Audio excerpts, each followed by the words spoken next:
유튜브로 읽는 박정희 전기 1권 군인의 길 6편 정의소년을 사로잡은 나폴레옹.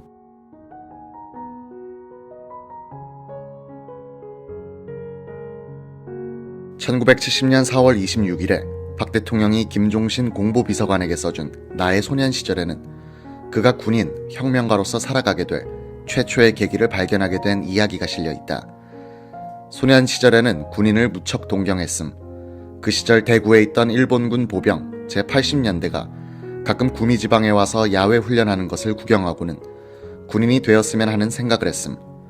보통학교 시절에는 일본인 교육으로 일본 역사에 나오는 위인들을 좋아하다가 5학년 때 춘원이 쓴 이순신을 읽고 이순신 장군을 숭배하게 되고 6학년 때 나폴레옹 전기를 읽고 나폴레옹을 숭배하였음. 박정희는 소년 시절 병정놀이를 즐겨했다. 뒷동산에 올라 나무칼을 휘두르는가 하면 아이들을 불러 모아 대장 노릇을 했다. 어머니 백남이는 아무래도 저 아이는 군인이 되겠군 이라고 말하곤 했다고 한다. 어린 시절의 병정놀이는 인격 형성에 큰 영향을 끼친다. 사물을 힘과 승패의 관점에서 생각하게 만들기 때문이다. 박정희가 숭배하게 되는 이순신과 나폴레옹도 어린 시절의 병정놀이를 즐겼다. 박정희로 하여금 군인의 길에 흥미를 갖도록 한 계기는 한반도로 진출한 일본의 군사문화였고 우리 언론에 의해 주도되었던 민족정신 계몽운동이었다.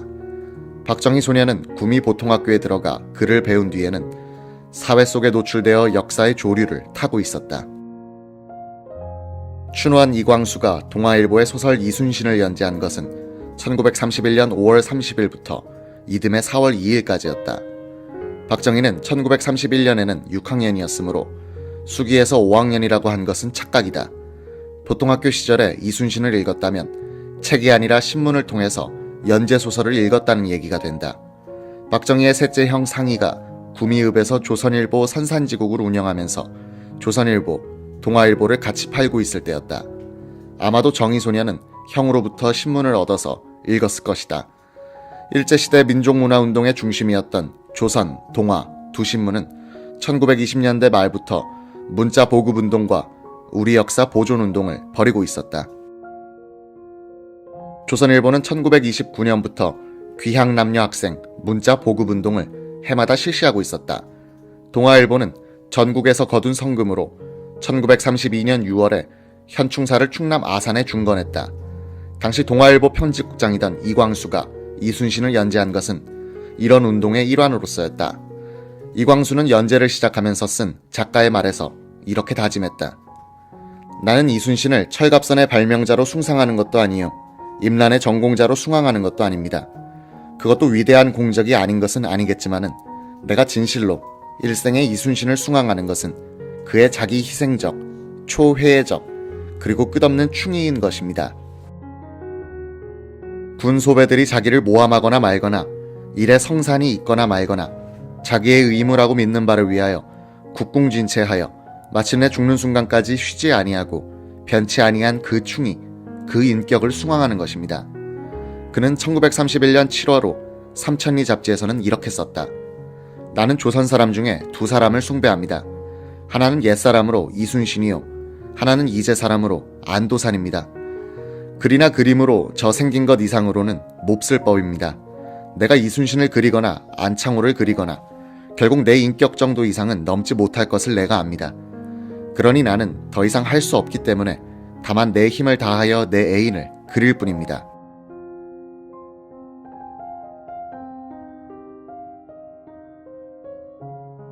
이광수는 1932년 4월 2일에 이 연재소설 이순신을 이렇게 끝맺었다.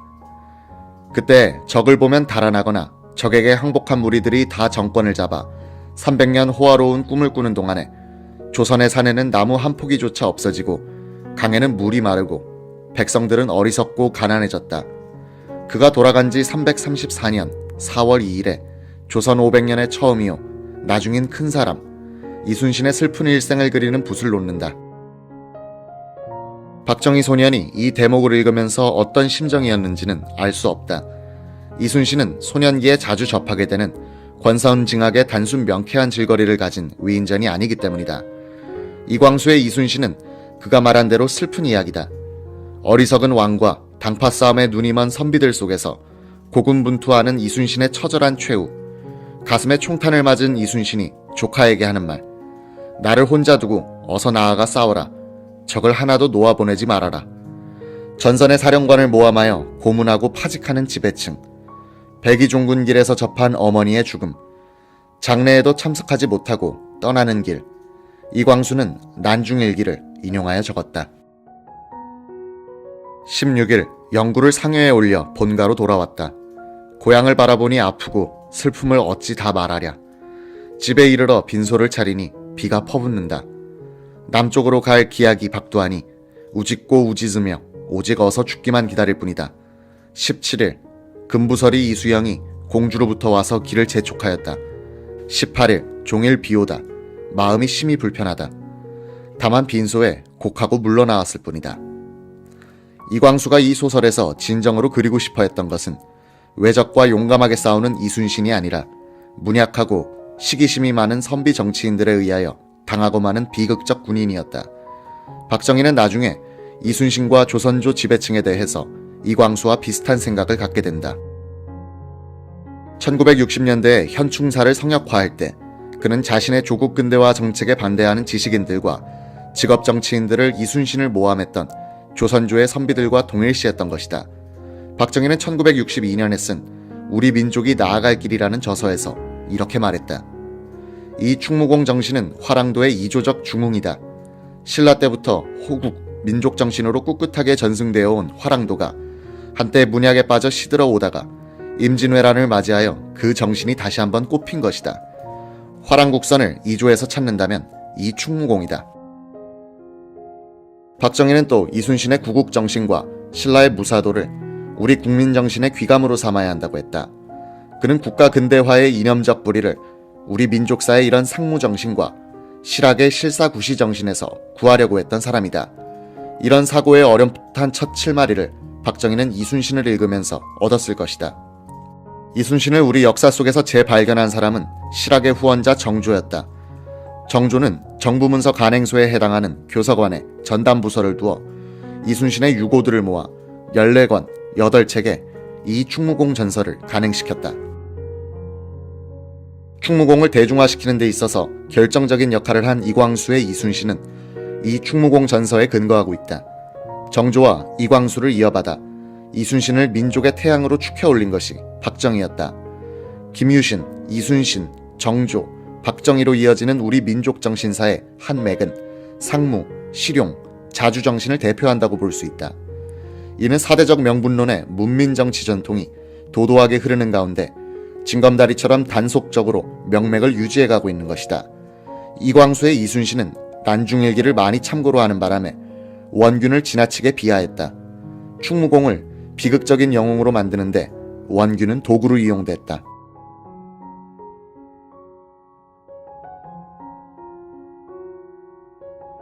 대통령 시절에 쓴 박정희의 수기 나의 소년 시절에 나오는 다음 대목은 여러 각도로 음미해 볼 만한 것이다.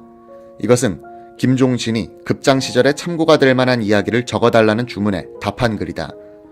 힘이 세고 말을 잘 들어먹지 않는 그부가 한 놈이 있었음.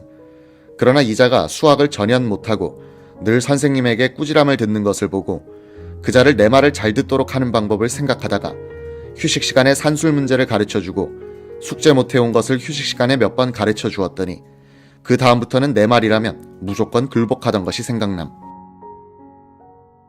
이 소녀는 생각을 하고 있다. 계산을 하고 있다. 완력에서는 당할 수 없는 상대를 그의 마음을 사로잡는 방법으로 통제하고 있다. 이 소녀는 벌써부터 사물을 선과 악이란 기준으로 보지 않고 있다. 이기기 위해서 먼저 져주는 방법을 알고 있다. 전략적 발상을 하고 있는 것이다. 정권을 잡은 뒤에 박정희는 깊은 사색 끝에 원대한 전략을 만들어내곤 했다.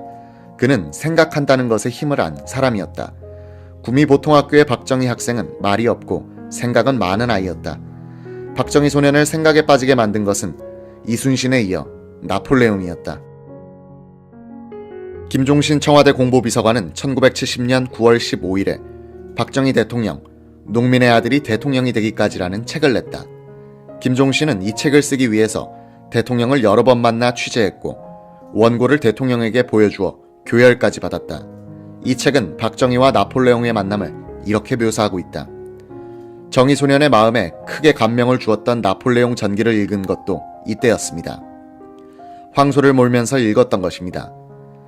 코르시카의 조그마한 섬에서 태어나서 군대에 들어간 이름 없는 시골 청년 나폴레옹이 프랑스의 황제가 되기까지의 이야기는 너무도 흥미로웠습니다. 눈보라치는 알프스 산맥을 백마를 타고 넘을 때의 모습.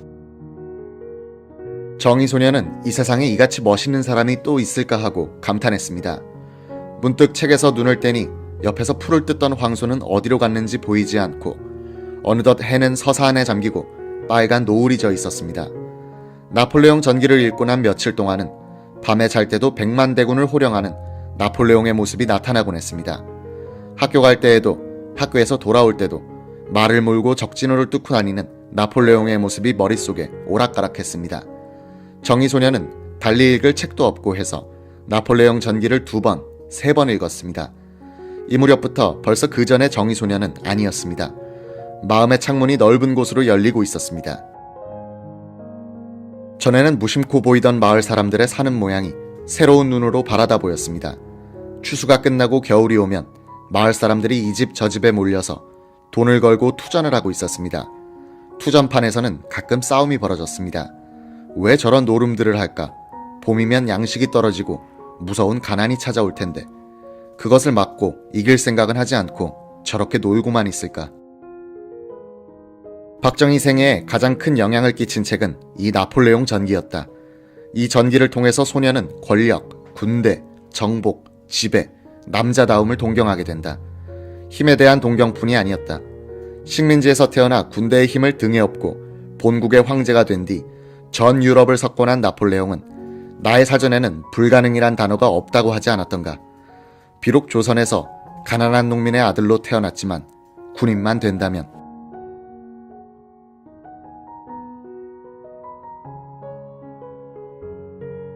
박정희 소년에게 소설 이순신은 비장한 애국심을 심어주었지만 꿈 많은 시절의 상상력을 자극하기에는 너무 슬픈 이야기였다. 이순신에 대한 박정희 소년의 관심은 그의 머리에 잠복해 있다가 집권한 뒤에 비슷한 처지에서 동병상련의 공감을 느끼게 되고 충무공과 시공을 넘나드는 역사와의 대화를 하도록 했다. 나폴레옹은 이순신보다 더욱 강하게 소년의 가슴과 감성을 직격했다. 나폴레옹은 그를 흥분시키고 그를 군인과 권력의 길로 내몰았다. 이순신은 그의 뇌리에 남았고 나폴레옹은 그의 심장에 들어갔다. 이순신은 비장함으로 나폴레옹은 야망으로 박정희 소년을 사로잡았다. 대구사범을 졸업한 박정희가 1930년대 말에 문경보통학교에서 교사로 일하고 있을 때 학생 정순옥은 동무들 몇 명과 함께 새로 오신 선생님의 하숙집을 찾아갔다. 이낙선 비망록에 실린 정순옥의 수기. 어린 호기심에 선생님의 방을 살펴보았더니 책상 위에 커다란 사진 액자가 걸려 있었는데 배가 불룩 나오고 앞가슴 양편에 당추가 쭉 달려있는 외국 사람이었다. 저 사람이 누구냐고 물었더니 선생님은 영웅 나폴레옹이다라고 말씀하시며 나폴레옹에 대해서 자세히 얘기해 주셨다. 대구사범 동기생들은 박정희가 들고 있던 책은 한두 번인가 히틀러의 나의 투쟁인가 플루타르크 영웅전인가를 빼고는 번번이 나폴레옹 전기였다고 말하고 있다. 박정희는 여러 사람들이 쓴 나폴레옹 전기를 죄다 읽으려고 했다. 삼국지에 빠진 소년들이 처음에는 되풀이하여 읽다가 나중에는 저자를 바꾸어가면서 읽는 것과 같은 열광 상태가 박정희에게는 상당 기간 계속됐다. 박정희는 김종신이 교사직을 그만두고 만주 군관학교로 간 이유에 대해서 묻자 간단하게 답했다. 긴 칼 차고 싶어서 갔지. 박정희에게 그러한 권력 의지를 항구적으로 심어준 나폴레옹 전기가 그토록 이 소년을 사로잡은 것은 나폴레옹의 소년 시절과 자신의 처지가 비슷한 데서 온 공감대였다. 나폴레옹이 1769년 8월 15일에 지중해의 섬 코르시카에서 태어났을 때 그의 어머니는 박정희의 어머니처럼 임신 중에 건강을 상하여 아기 나폴레옹은 작고 아팠다. 당시 코르시카에서는 프랑스의 지배에 반항하는 독립전쟁이 벌어지고 있었다. 이 섬의 유지로서 독립전쟁에 참여하고 있던 부모는 산속을 헤매고 다니느라고 산모의 건강이 상했던 것이다. 박정희의 어머니처럼 나폴레옹의 어머니도 귀족 출신으로서 아들의 인격 형성에 큰 영향을 주었다. 나폴레옹은 세인트 헬레나 섬에서 죽기 전에 어머니에 대해서 이렇게 회고했다. 어머니는 나를 잘 길러주셨다. 나는 어머니에게 큰 은혜를 입었다. 어머니는 나에게 자부심을 심어주셨고 좋은 성품을 가르쳐주셨다. 1815년 나폴레옹이 황제 자리에서 쫓겨나서 엘바섬에서 귀양살이를 하고 있을 때 아들을 찾아와서 용기를 준 것도 어머니였다. 그녀는 아들에게 말했다. 얘야, 여기를 나가 너의 숙명을 따르도록 해라. 너는 이 섬에서 죽도록 운명지어지지는 않았어. 나폴레옹은 후일 세인트 헬레나에서 어머니의 이 격려가 엘바섬을 탈출하도록 만든 결정적인 자극이었다고 고백했다. 나를 자극한 것은 내가 비겁하다는 어머니의 비판이었다. 나는 그런 비난을 견딜 수 없었다. 박정희가 보통학교에 입학했던 나이에 나폴레옹은 프랑스의 브리엔느 유니언 사관학교에 입학했다. 이 학교에서 프랑스 귀족의 아들들과 섞여 5년간 공부하면서도 나폴레옹 소녀는 자신이 코르시카 출신이라는 것을 감추려 하지도 부끄러워하지도 않았다. 그는 악명 높던 코르시카의 복수 문화를 자랑스럽게 생각했고 프랑스의 코르시카 지배는 부당하다는 것을 끊임없이 주장했다. 이는 박정희가 만군과 일군의 군복을 입고도 조선인임을 잊지 않았고 정권을 잡고도 농민 출신임을 잊지 않았던 것과 비슷하다. 위대한 인물들의 이런 토종성은 모성애가 모국애로 전환된 때문이 아닐까 생각되기도 한다.